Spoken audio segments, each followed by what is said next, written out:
ये दुर्गंध कैसी वासुदेव? ये दुर्गंध उन वीरों के शवों की है जिन्होंने इस महायुद्ध में अपना बलिदान दिया है माता, परंतु जिन्हें अंतिम संस्कार का अवसर भी ना मिला। ये दुर्गंध यहाँ हुए भीषण संहार के एक एक क्षण का अनुभव करा रही है मुझे। तुमने छल से मेरे एक एक पुत्र का वध कराया है वासुदेव। अपने दिए गए श्राप पे मुझे कतई भी पश्चाताप नहीं है। इस युद्ध से किसी को कुछ प्राप्त नहीं हुआ। ये युद्ध सबके लिए दुर्भाग्य ही साबित हुआ है और तुम्हारे लिए भी ये दुर्भाग्य ही साबित होगा। और आज मेरे श्राप के रूप में तुम भी उस युद्ध से दुर्भाग्य ही लेकर जाओगे। जब आप मुझे अपराधी मान ही चुकी हैं, जब आप मुझे दंड दे ही चुकी हैं, तो आप मेरा कोई स्पष्टीकरण भी स्वीकार नहीं करेंगी माता।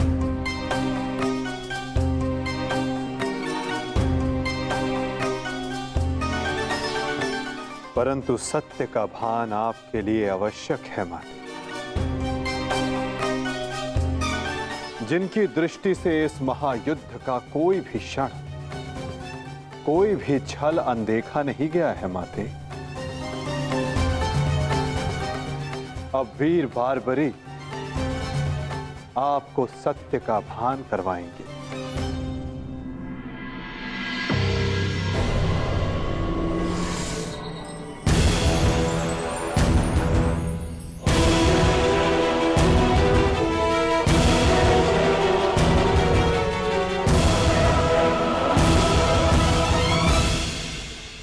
अब आपके समक्ष वीर बारबरीक है गांधार पुत्री, जो आपके पौत्र भी हैं, जो इस युद्ध के एकमात्र दर्शक हैं।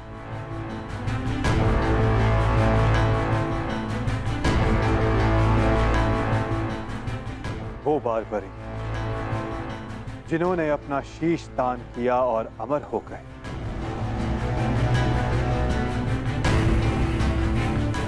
अब वही आपको सत्य का ज्ञान करवाएंगे। वीर बारबरीक की दृष्टि से इस महाभारत का कोई भी पल और छल अनदेखा नहीं रहा है माता। अब बारबरीक आपको सत्य बताएंगे। पुत्र बारबरीक, तुम स्वयं बताओ, क्या वासुदेव ने छल से मेरे पुत्रों का वध नहीं करवाया है?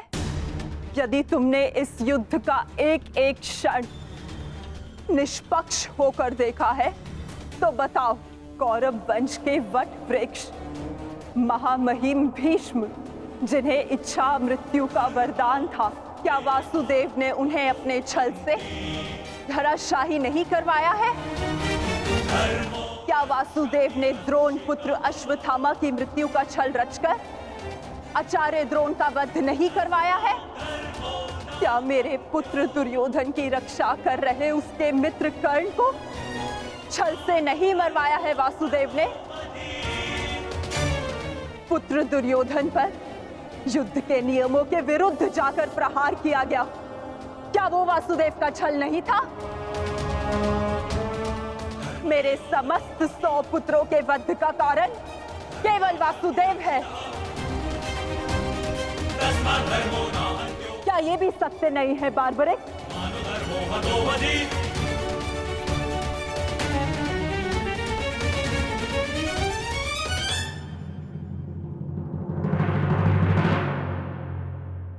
मैं आपसे सहमत हूं माते। ये सब स्वयं वासुदेव ने करवाया।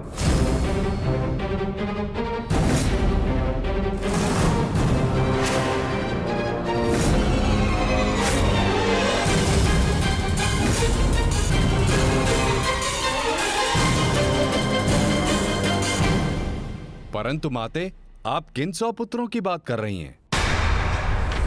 कौन भीष्म, कौन कर्ण, कौन द्रोण और कौन अभिमन्यु? सत्य तो यह है माते कि कुरुक्षेत्र में कोई था तो केवल एक पुरुष, वासुदेव कृष्ण। न कोई भीष्म, न कोई द्रोण और न ही अंगराज कर्ण। जिस पर प्रहार हुए वो वासुदेव ही थे, और जिसने प्रहार किए वो भी वासुदेव ही थे। उनके अतिरिक्त कुरुक्षेत्र में कोई और उपस्थित नहीं था माते। ये तुम क्या कह रहे हो बर्बरिक? इसका क्या अर्थ है? इसका अर्थ शब्दों से नहीं, दृश्यों से समझ आएगा राजमाता।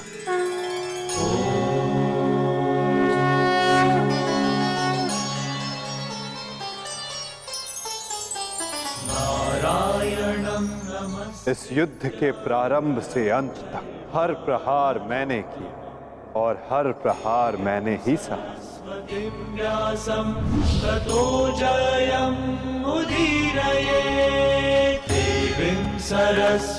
धर्म स्थापना के लिए धनुष, गदा, खड्ग, ये सब मैंने ही उठाए और इन सारे अस्त्रों का हर एक प्रहार मैंने ही सहा।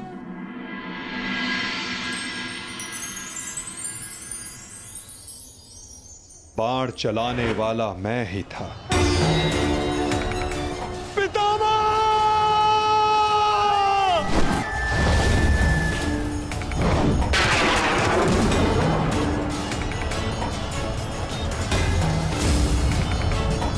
और उस बाण को अपने शरीर पर लेने वाला भी मैं ही था।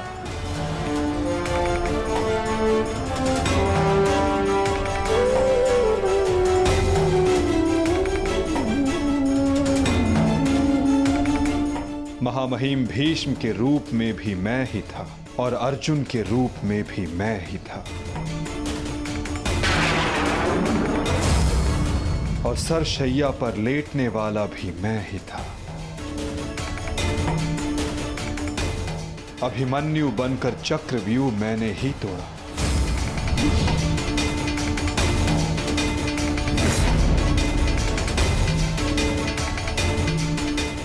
वापस आओ अभिमन्यु, लौट आओ, व्यूह में प्रवेश मत करो। विश्वास कीजिए दात्री, मैं इस चक्रव्यूह को तोड़ सकता हूं और यदि मेरा सर कट भी जाए तब भी आपका सर गर्व से उठा रहेगा। और उस दिन मुझे ही घेर कर मारा गया।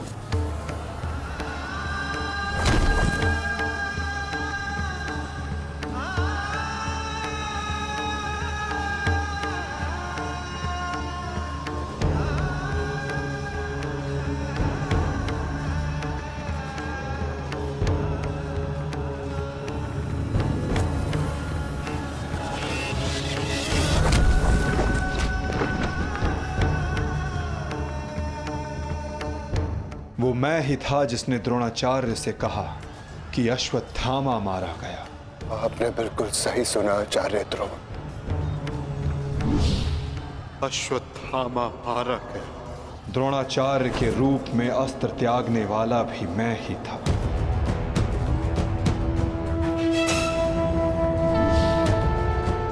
परंतु वो एक मनुष्य नहीं, एक हाथी था।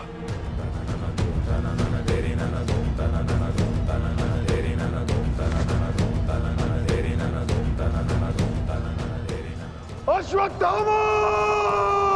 और दृष्टद्युम्न बनकर मैंने ही स्वयं पर प्रहार किया।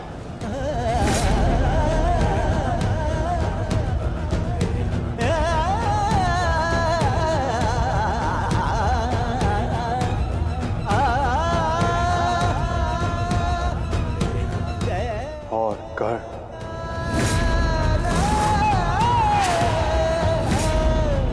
कर्ण के रूप में मैंने ही अपना कवच अपने शरीर से अलग किया।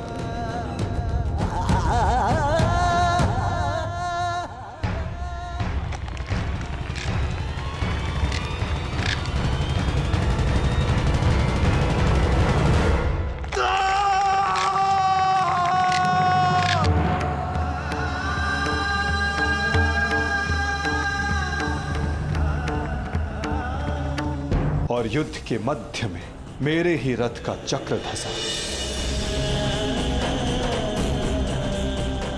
और मेरे ही आदेश पर मैंने ही स्वयं पर अंजलि का अस्त्र चलाया। अंगराज को मुक्त करो पार्थ, अंजलि का अस्त्र का प्रयोग करो।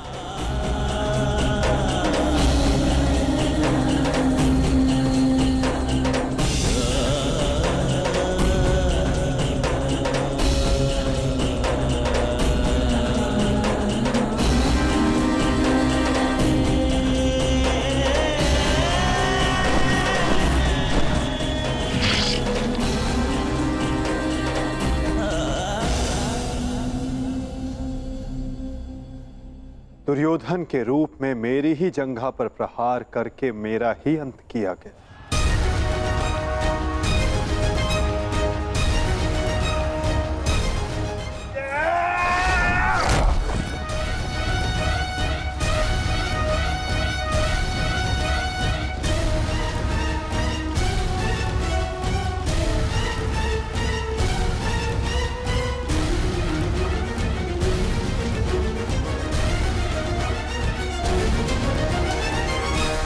द्रुपद हो या धृष्टद्युम्न, विकोदर भीम हो या अर्जुन, सब में मैं ही था। मैं ही विजयी हुआ और मैं ही पराजित हुआ।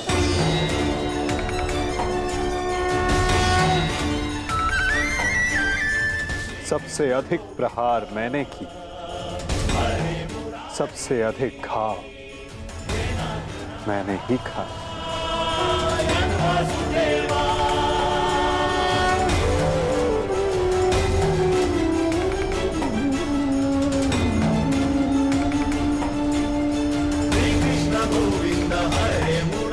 18 दिनों के इस महासंहार हर बार मृत्यु मेरी ही हुई। गिरता था जो घायल होकर रणभूमि में वो मैं ही था। अश्वत्थामा के अंगों से रक्त पीप श्वेत बनकर मैं ही युग युगांतर तक भटकूंगा। जीवन मैं तो मृत्यु भी मैं ही।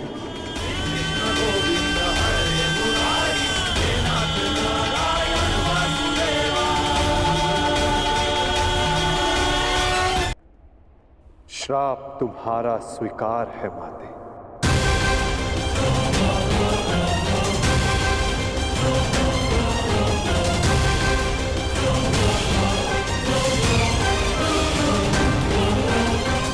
परंतु जब सब आपने किया तो ये माया क्यों मेरे वासुदेव? आप सब एक क्षण में ठीक कर सकते थे, तो फिर ऐसा आपने क्यों नहीं किया? फिर उन प्रतिज्ञाओं का क्या होता माते, जो सबने ली थी? उन अपराधों के दंड का क्या होता, जो सबने किया? उन कष्टों का पुरस्कार क्या होता, जो धर्म ने सहे? उस सीख का क्या होता, जो इस युद्ध में हुए हर मृत्यु से मानव जाति को मिले और जो संसार में प्रलय आने तक उनका मार्गदर्शन करेगी?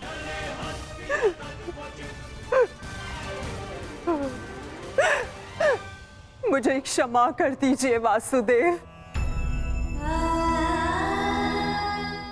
मेरा श्राप वापस नहीं लिया जा सकता, परंतु क्षमा अवश्य मांगी जा सकती है वासुदेव।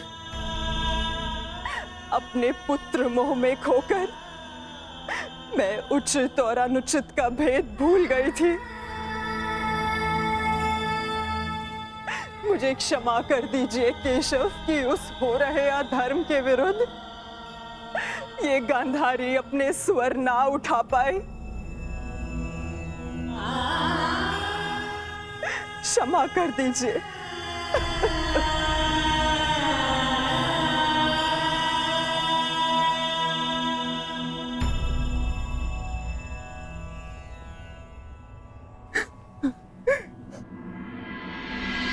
नहीं माते, किसी का अंत किसी के श्राप से नहीं होता। यदि किसी का अंत होता है तो स्वयं के पापों से।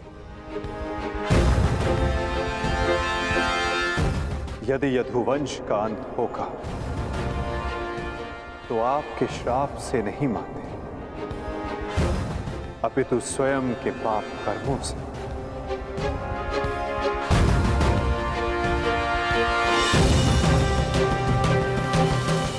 जब जब समाज में अपराध बढ़ेगा, एक महाभारत सामने आएगी।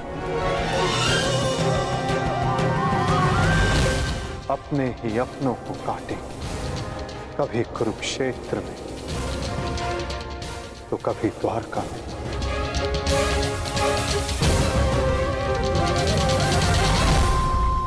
माते,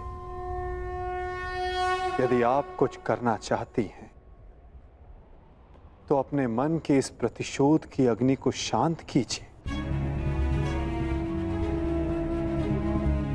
और पांडवों को आशीष दीजिए।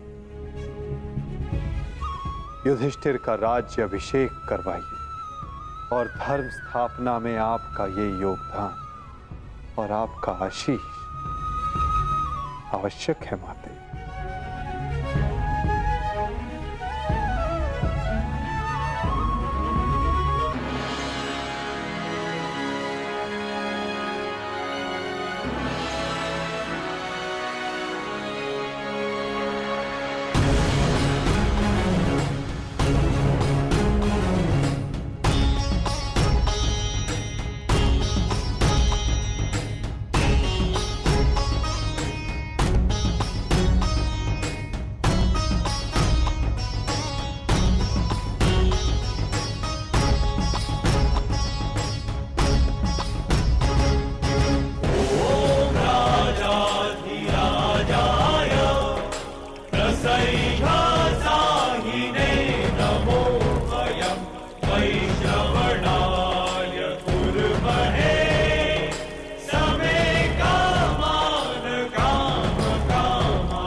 सम्राट युधिष्ठिर की, सम्राट युधिष्ठिर की, सम्राट युधिष्ठिर की,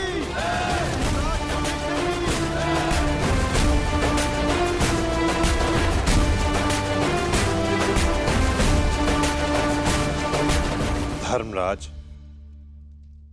केवल एक ही वीर था जो परिवर्तन के लिए अंतिम श्वास तक लड़ा। महारथी सूर्य पुत्र कर्ण।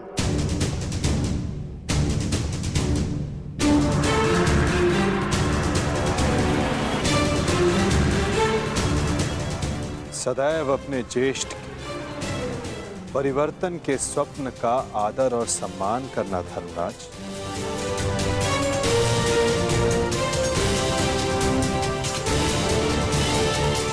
सम्राट पद पर स्थापना के पश्चात मैं पहली घोषणा करता हूं, हस्तिनापुर में अब जन्म आधारित व्यवस्था का अंत किया जाता है। वर्ण व्यवस्था रहेगी, परंतु वो कर्म के आधार पर आधारित होगी।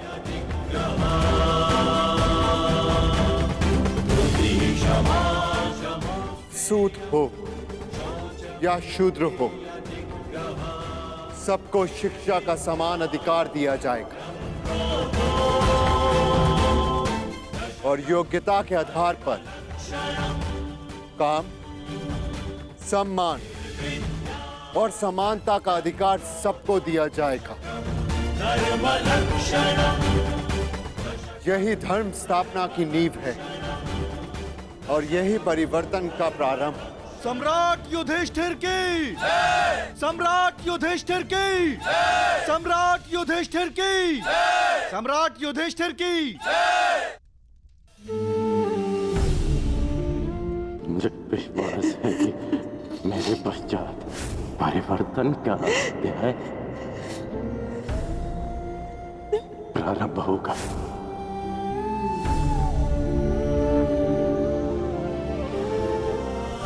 देख रहे हो राधे, तुम्हारे मन चाहे परिवर्तन का प्रारंभ हो चुका है।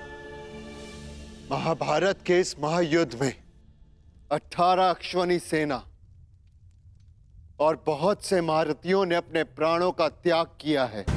मैं उन वीरों के परिवारों को नमन करता हूं।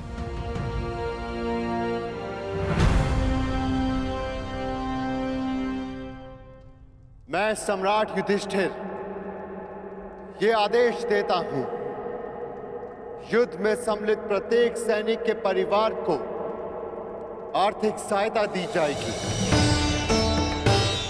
उनके बालकों को शिक्षा, उनके आश्रितों के लिए भरण पोषण की व्यवस्था अब सम्राट का उत्तरदायित्व है।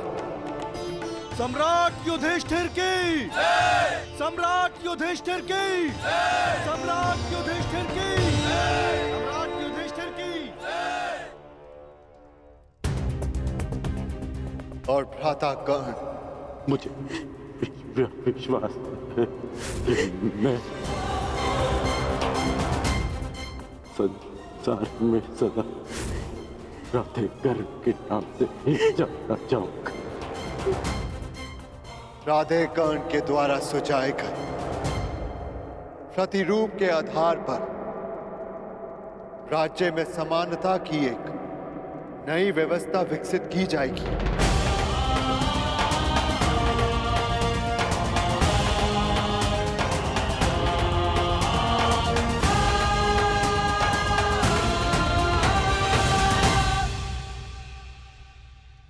युधिष्ठिर और अन्य पांडवों ने अपने ज्येष्ठ कर्ण के दिखाए परिवर्तन के मार्ग पर चलते हुए एक धर्म राज्य का निर्माण किया। अर्जुन का लक्ष्य अब केवल एक महान व्यवस्था की स्थापना थी। 100 कौरवों का नाश कर देने वाले भीम ने भी अब निर्माण की भागदौड़ संभाल ली थी और नकुल सहदेव अपनी माता कुंती, गांधारी और बुजुर्ग हो चले धृतराष्ट्र की सेवा में लगे थे। हर ओर धर्म था, संपन्नता थी, आनंद था, परंतु अतीत से छूटा एक बाण परीक्षा बनकर भारत के भविष्य पर मंडरा रहा था।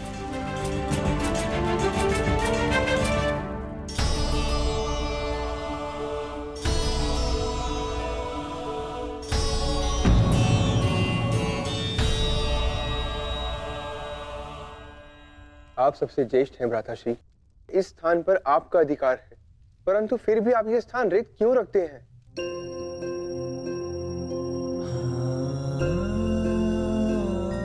नहीं नकुल, ये स्थान मेरा नहीं है। भ्राता कर्ण हम सबसे ज्येष्ठ हैं और सर्वप्रथम इस स्थान पर सिर्फ उनका अधिकार है।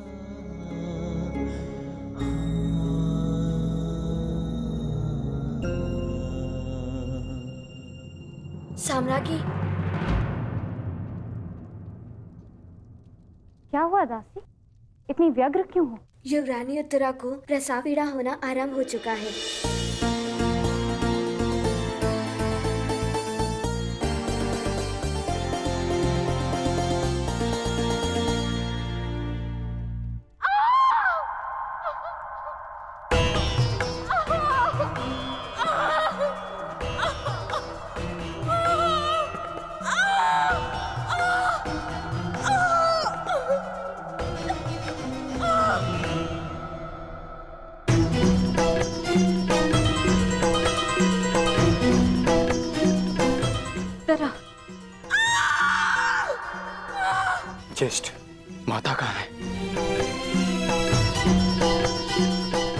माते,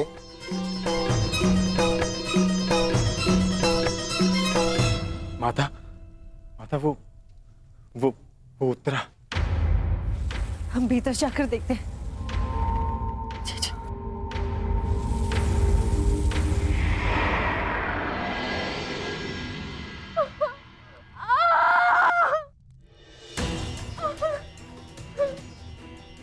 पुत्री, साहस रखो। अब और पीड़ा सहन नहीं होती माता। साहस रखो पुत्र, हम सब हैं तुम्हारे साथ।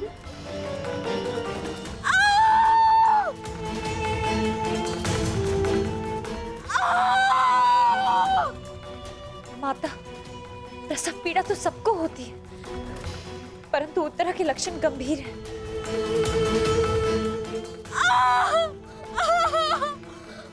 माता, कहीं कोई अनहोनी ना हो जाए।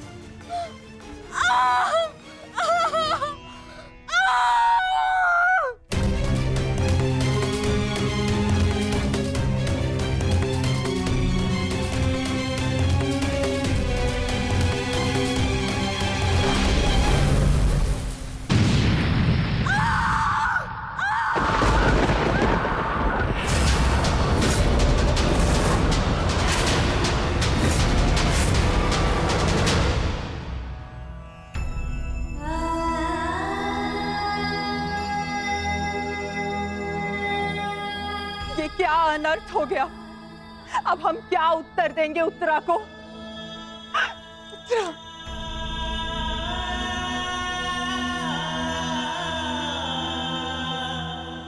क्या अनर्थ कर दिया अश्वत्थामा ने।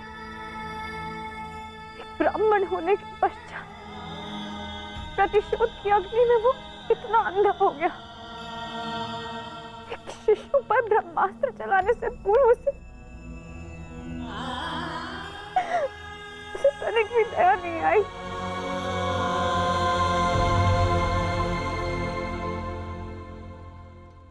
क्षमा कीजिए महाराज, किंतु हम शिशु नहीं बचा सके।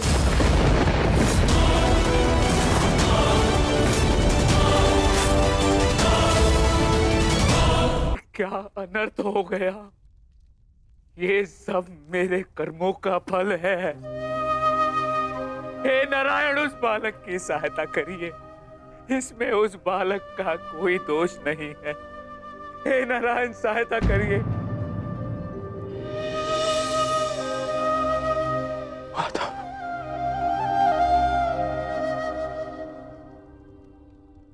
माता, कुछ कीजिए माता, कुछ कीजिए। मैं आपसे विनती करता हूं, हमारे वंश के अंतिम बीज की रक्षा कीजिए, अन्यथा हमारा वंश समाप्त हो जाएगा।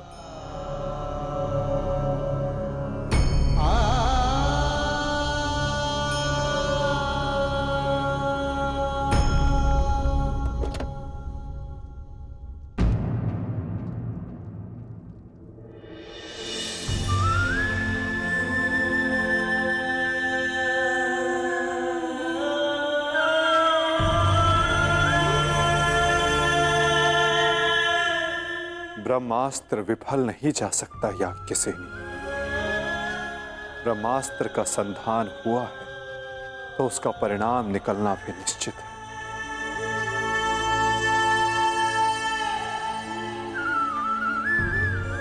क्या यही धर्म स्थापना है माधव? इस अजन्मे शिशु का क्या दोष जो इसे भी अधर्म का मूल्य अपने प्राण देकर चुकाना पड़ा?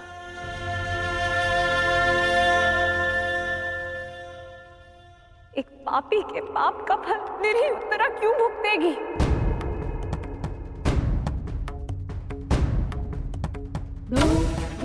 माधव, वो तो इस युद्ध में सम्मिलित भी नहीं थी, परंतु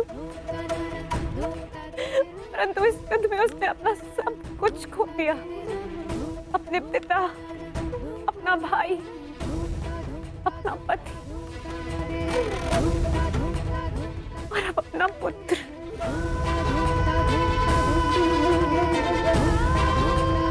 ये कैसी धर्म स्थापना है माधव?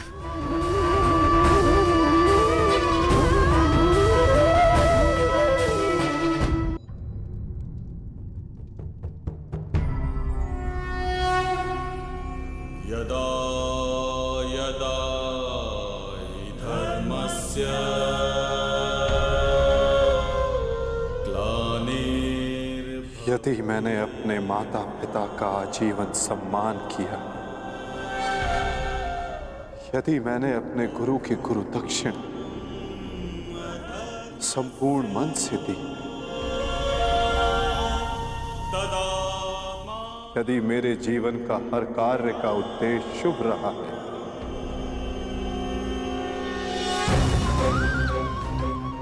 यदि मैंने धर्म स्थापना के लिए संपूर्ण प्रयास किया है,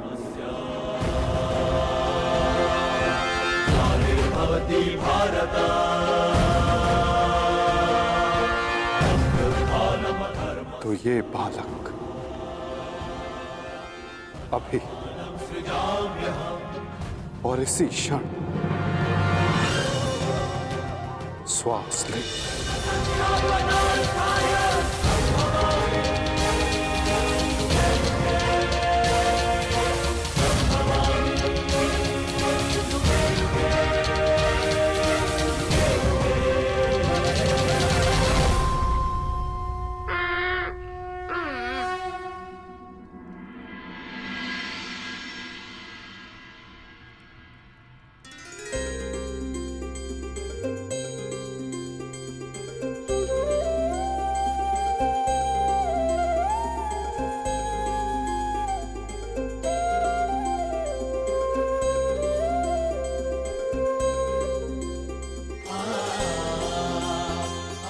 अपने जीवन की सबसे कठिन परीक्षा में सफल हुआ है ये बालक। ब्रह्मास्त्र की कठिन परीक्षा में खरा उतरा है ये बालक, जो धर्म स्थापना का मुख बनेगा।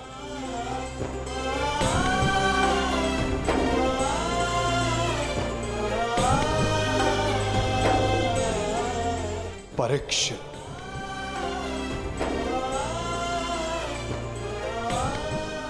हाँ याज्ञसेनी, इस बालक का नाम परीक्षित होगा। विशाली! विशाली! विशाली? विशाली, पुत्री विशाली!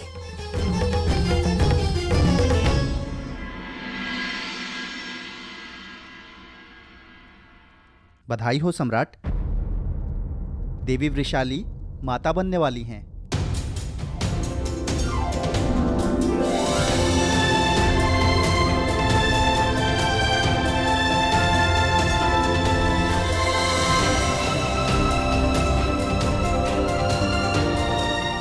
प्रभु को कोटि कोटि धन्यवाद। आज एक दिन में दो शुभ समाचार मिले। अब परिवर्तन के दो सूर्य चमकेंगे हस्तिनापुर।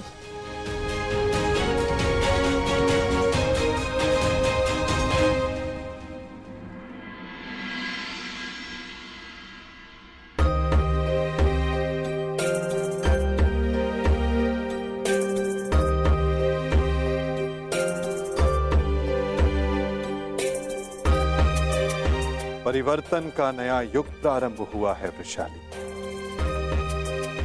प्रसन्न हो जा कि सूर्य पुत्र को तर्पण देने वाला इस संसार में आने वाला है।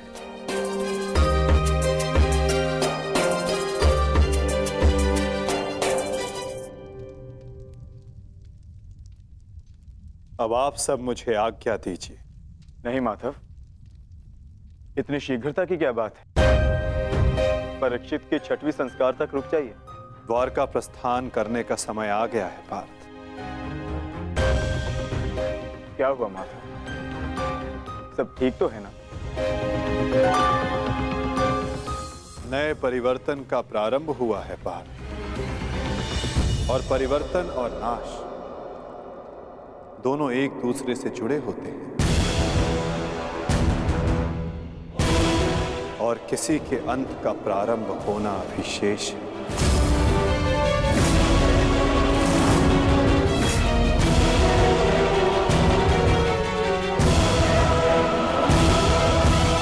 बचाओ बचाओ बचाओ! बचाओ! बचाओ! मैं तेरा अंत कर दूंगा। जानता है मैं कौन हूँ? मैं हूँ इस द्वारिका का भविष्य। सांभ!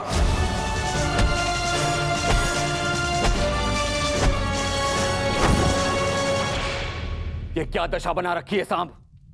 दिन प्रतिदिन तुम्हारा व्यवहार अशुभनीय होता जा रहा है। संभालो स्वयं को। ताऊ श्री, मुझे समझाने से पूर्व अपने छलिया भ्राता को समझाइए, जिसने बिना अस्त्र शस्त्र उठाए मेरे ससुर के कुल का नाश कर दिया। क्या वो शोभनीय था? अपने पिता के लिए ऐसा भाव पाप है। पाप तो आपके भ्राता ने किया है, मैं तो केवल मदिरा पान कर रहा हूं। संभालो अपने आप को। एक योद्धा को यह सब शोभा नहीं देता। कैसा योद्धा ताजश्री, जिसके हाथ से तलवार छीन ली गई हो, जो अपने मित्र विश्वसेन की सहायता करने का वचन पूरा ना कर सका हो, उस मनुष्य को आप योद्धा कहते हैं? जब युद्ध करने का समय था तो युद्ध नहीं करने दिया। अब इस अपमान को गले से निकलने के लिए इस मदिरा के अतिरिक्त मेरे पास और कोई सहारा नहीं है। मुझे विश्वास नहीं होता कि तुम कृष्ण पुत्र हो। नहीं हूं मैं, नहीं उस छलिया का पुत्र। वो केवल मेरे लिए एक छलिया है, केवल एक छलिया। सांब!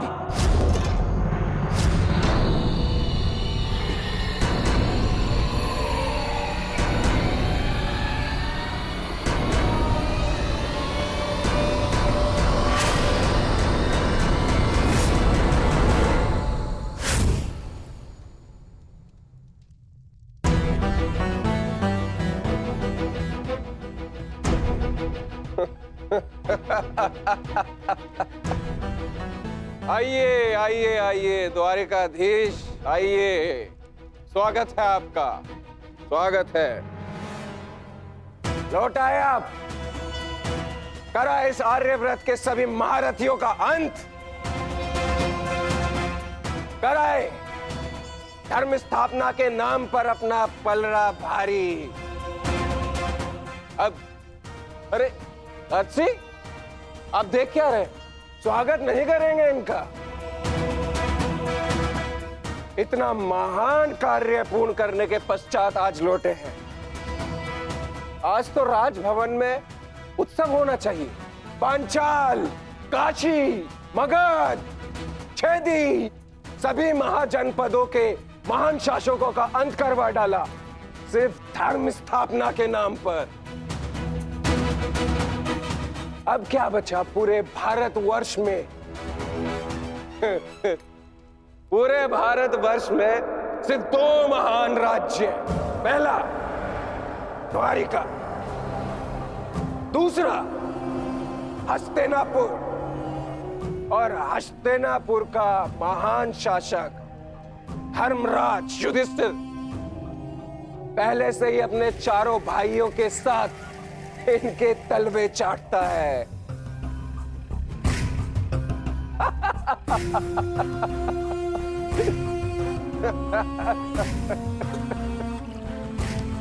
बधाई हो, बधाई हो वासुदेव, बधाई हो।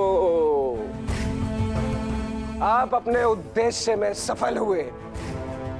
जीत गया द्वारिका महाभारत। परंतु आपने भी मूल्य कुछ कम नहीं चुकाया। हमारी 7 औक्षणी सेना का अंत करवा दिया। क्या मिला आपको हमारे वीर सैनिकों का अंत करवा कर? क्यों किया आपने?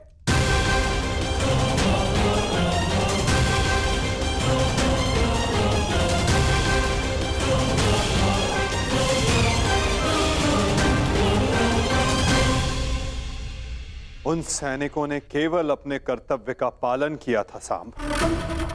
युद्ध लड़ा, अनेकों को मारा और स्वयं वीर गति को प्राप्त हो गए।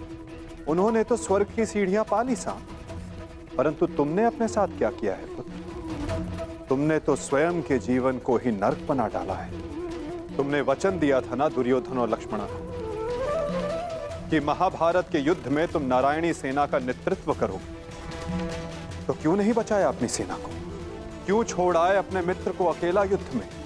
क्यों साथ नहीं दिया अपने मित्र का साथ? केवल अपने प्राण बचाने के लिए? यदि मैं अपने मित्र की सहायता नहीं कर सका तो केवल आपके कारण। आपने रोका था मुझे। मैंने तुम्हें रोका नहीं था साम, केवल विकल्प दिए थे। विकल्प? विकल्प की आड़ में आपने मुझे भयभीत किया था। भयभीत नहीं किया था साम, मैंने केवल तुम्हें यदुवंशी के नियम स्मरण करवाए थे कि यदि नारायणी सेना परास्त होती तो उसके साथ नारायणी सेना का सेनापति अपनी उपाधि खो देता है। विकल्प मैंने अर्जुन और दुर्योधन को भी दिए थे। दुर्योधन ने युद्ध करना चुना और अर्जुन ने धर्म स्थापना, और तुमने युद्ध में भाग ना लेना चुना साम।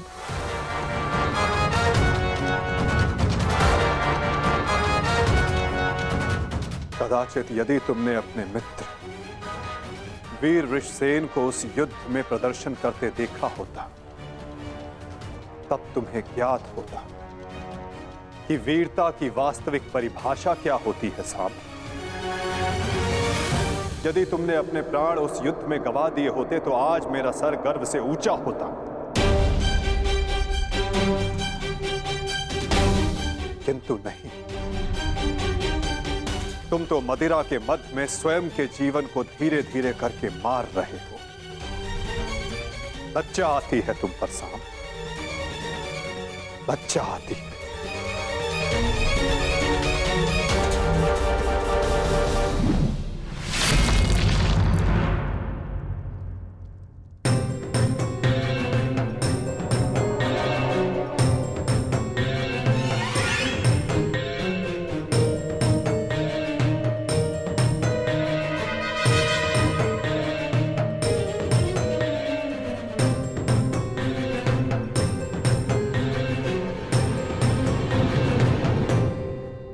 प्रणिपात पिताश्री।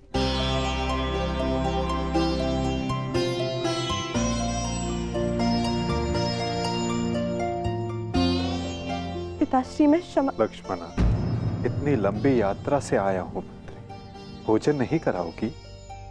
जी पिताश्री।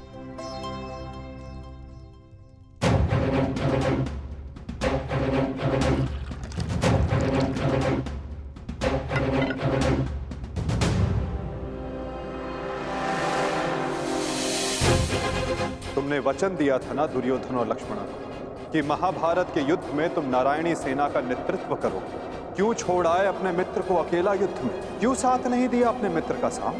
केवल अपने प्राण बचाने के लिए? यदि तुमने अपने प्राण उस युद्ध में गवा दिए होते तो आज मेरा सर गर्व से ऊंचा होता। लज्जा आती है तुम पर साम, लज्जा आती है। अपने क्रोध को शांत करो साम। कैसे करूं मैं खुद को शांत? पिता होकर सदैव मेरा मस्तक दूसरों के सामने झुकाता है, और आज भी तो यही किया उन्होंने। लाओ मुझे दो मित्र।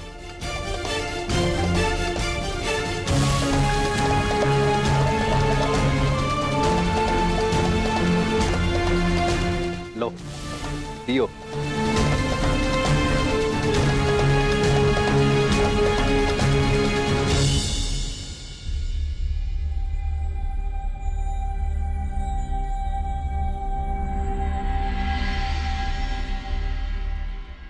भोजन आराम कीजिए पिताश्री।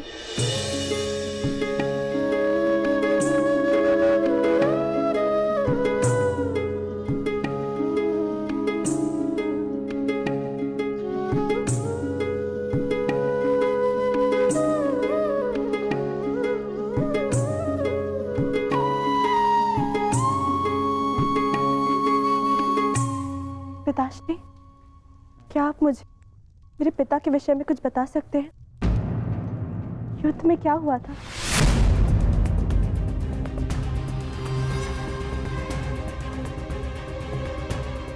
निसंदेह तुम्हारे पिता एक वीर और कुशल योद्धा थे पुत्री। और उन्होंने युद्ध में अलौकिक साहस दिखाया। निश्चित रूप से तुम्हारे पिता से बड़ा गदाधारी इस संसार में और कोई नहीं था पुत्री।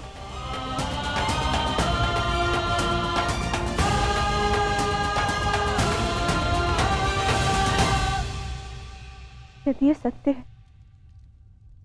तो उन्हें ये संसार छोड़ के क्यों जाना पड़ा पिताश्री? हमारे कर्म और हमारे चयन हमारी नियति निर्धारित करते हैं। कुछ भावों में और कुछ वस्तुओं में अधर्म का वास होता है।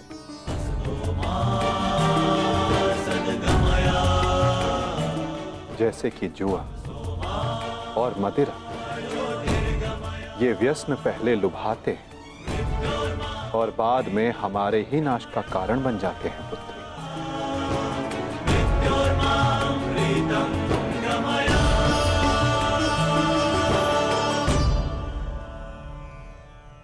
लो मित्र, पियो।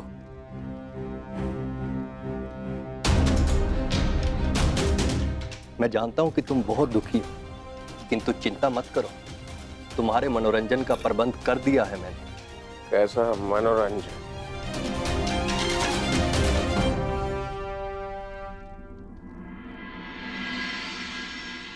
लक्ष्मणा, सदैव स्मरण रखना पुत्री, जब जब मनुष्य पर मद और जुए का प्रभाव बढ़ेगा तब तब वो अपने पग अपने पतन की ओर बढ़ाएगा। संभल कर मित्र, आज का विनोद तुम्हारे मन की सारी कड़वाहट बाहर कर ले जाएगा। एक मद्दांध व्यक्ति सबसे पहले अपने बड़ों का आदर करना भूलता है,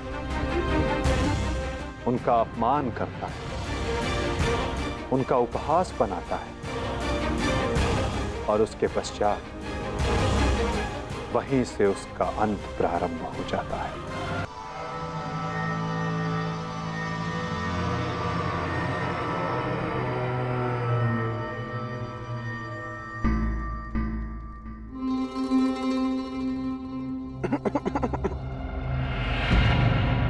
तो आप हैं महान ऋषि, सुना है महात्मा कि आप भविष्य बता सकते हैं। बड़ी प्रशंसा सुनी है आपकी। क्या जानना चाहते हो?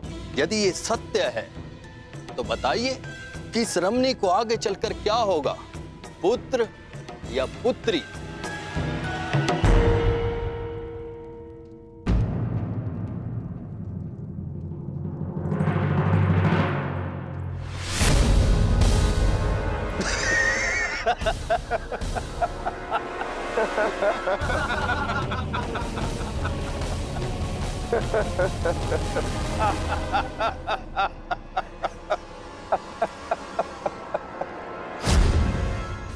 और समय बताना मत भूलिएगा महाराज। यदि आपकी भविष्यवाणी सत्य नहीं हुई तो आप अपनी बाकी की तपस्या हमारी बंदी गृह में पूर्ण करेंगे।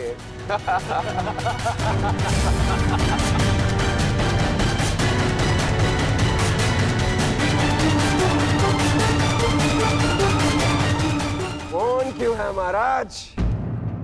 बताइए, मेरी कोख से क्या जन्म लेगा? मदिरा के मद ने तुम्हारे भीतर के मानव को सुला दिया है मूर्ख।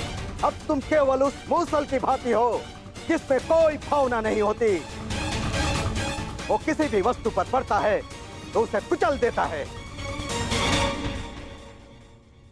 ये लीजिए पिताश्री, ये हलवा मैंने विशेष रूप से आपके लिए बनाया है।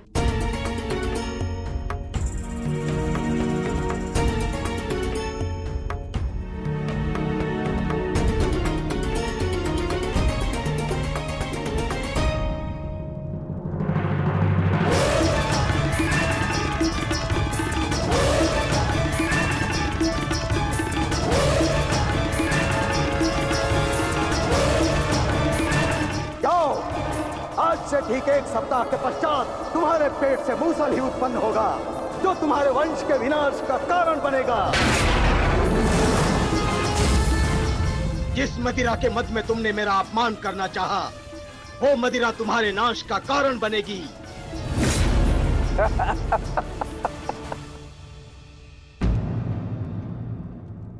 हुआ पिताश्री?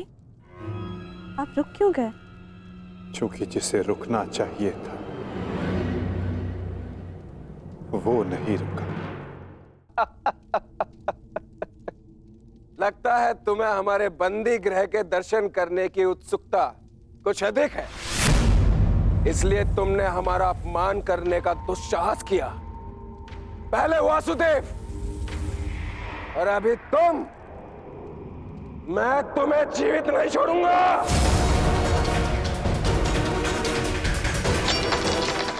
अरे ये क्या कर रहे हो मित्र? शांत हो जाओ और इनसे क्षमा मांगो ताकि अपना श्राप वापस ले ले। ये क्या कह रहे हो तुम? इस पाखंडी से क्षमा मांगू? ये एक पाखंडी है।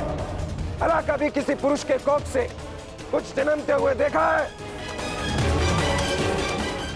ऐसे ढोंगी साधु से डरने की कोई आवश्यकता नहीं।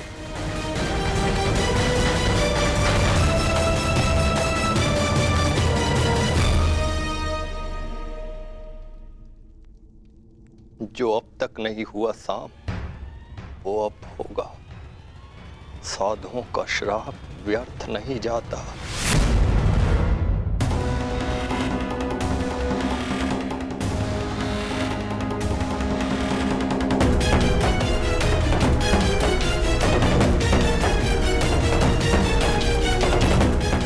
मुझे क्षमा करना पुत्री।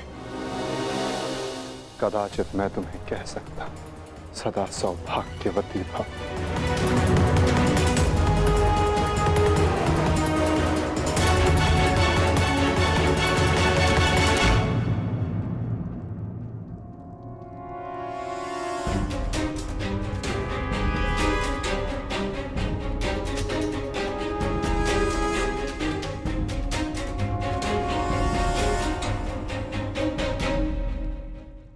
एक साधु का उपहास उड़ाना और उन पर प्रहार करने का प्रयास करना क्षमा के योग्य नहीं है सांब। आपने तो सृष्टि के सभी महारथियों और अनेकों सैनिकों का वध करवाया। क्या वो क्षमा के योग्य है?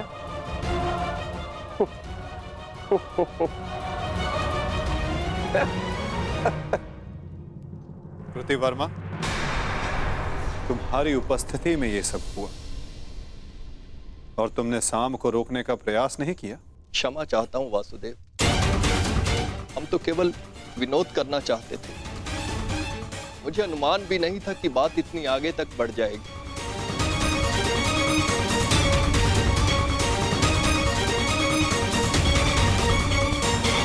कितना समय?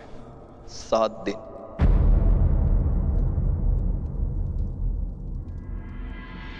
सात दिन बाद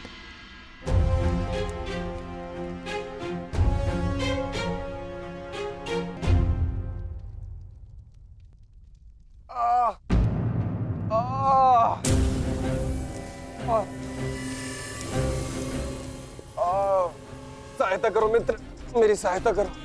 अत्यधिक पीड़ा हो रही है। कैसी पीड़ा हो रही है तुम्हें? लगता है उस साधु का श्राप मुझे लग गया है। आज 7वां दिन है और ये देखो मेरे पेट में अत्यधिक पीड़ा हो रही है। जाओ, आज से ठीक 1 सप्ताह के पश्चात तुम्हारे पेट से मूसल ही उत्पन्न होगा जो तुम्हारे वंश के विनाश का कारण बनेगा।